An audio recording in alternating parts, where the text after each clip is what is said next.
Neil Armstrong, aerospace engineer, naval aviator, test pilot, and university professor. Most people know him as the first man on the moon. However, 24.9 million people don't even know half of this man's accomplishments. Just imagine, what would life be like without Snapchat, Instagram, Tumblr, or Netflix? No Facebook, no Twitter, no Google, not even MySpace.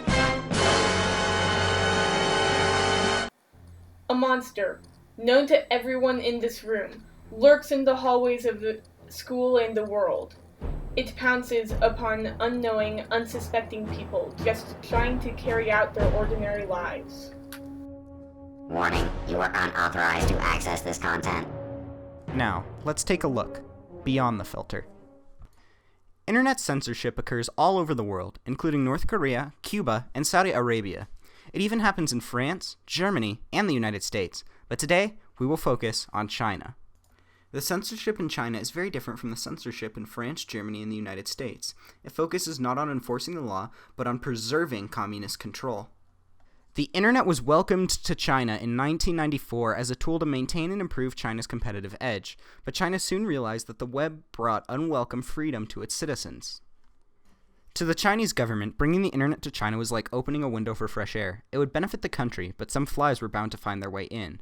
But if you screen the window, the problem is fixed. For this reason, China's Ministry of Public Security began the Golden Shield Project, otherwise known as the Great Firewall of China.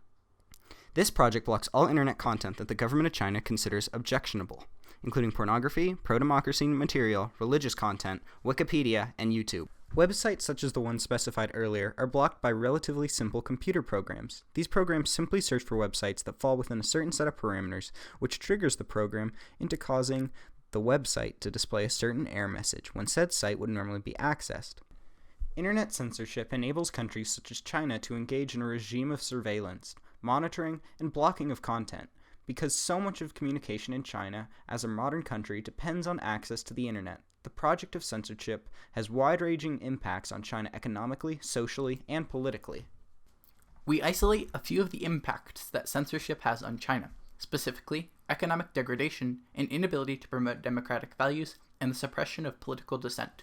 Lack of internet freedom in China devastates its economy because it restricts the flow of information and results in overregulation of technological companies. Ed Black, a tech CEO, writes that, quote, "The economic threat is real.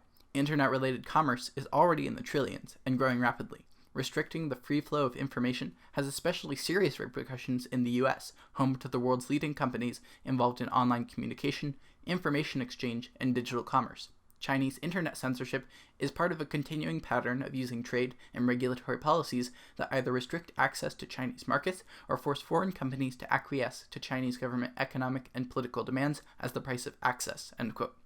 Additionally, internet censorship undermines the promotion of rights and democratic values. The restriction of media and communication limits speech and instills a chilling effect. Mark Iadis, an independent researcher and educator in China, writes that, quote, "Chinese government censorship is a core concern for democracy promotion efforts in China.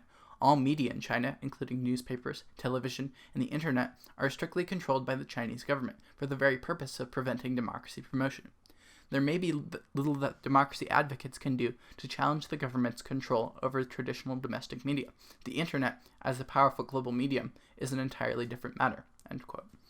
Finally, lack of internet freedom pressures any dissent against the government and is used to justify immoral policies. Daniel Kalingier, Deputy Director of Programs at Freedom House, explains how, quote, "Other countries such as China, Iran, and Tunisia actively promote internet use as a way to stimulate innovation and economic growth, but they place wide-ranging controls over digital media to prevent them from being used for political opposition." Raising awareness of internet censorship is necessary to help end this threat. Knowledge we take for granted, like knowing that a man has landed on the moon, is denied to other people. Think now of how much we can change if people are aware of the problem. Once people know an issue exists, progress can be made towards bringing an end to internet censorship in China and throughout the world. Our product is a flash drive loaded with the program Tor, which will allow you to easily bypass firewalls put on you by your internet service provider.